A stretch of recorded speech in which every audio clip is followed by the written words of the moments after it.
So guys, for the first method, you want to check that the program that you're using is the same architecture as your Windows version. So you want to go to search and type in system information. Click on it. And now once you're on this, next to system type is going to be telling you, I'm on x64. So you want to re-download the application that you want to use and make sure that it's the same architecture. So this application says x64, so I'm going to go with this version right here. I'm going to download it. Make sure that your application and your Windows version are the same architecture. If that's still not working, then for the next method, you want to go to search and type in check for updates. Click on it.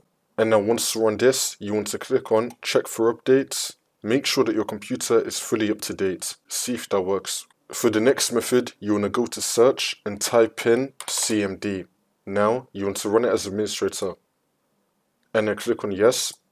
And now once you're on this, you want to type in sfc /scan now, and then click on enter. And you want to run this scan. Wait for this to load. I'm going to skip the video to when the scan will be fully completed. And now once that's been done, now you want to type in dism /online /cleanup -image /restore health, and then click on enter again. And you want to run this scan as well. Wait for this to load. And then once you complete both those scans, just restart your computer, and then the problem should be fixed.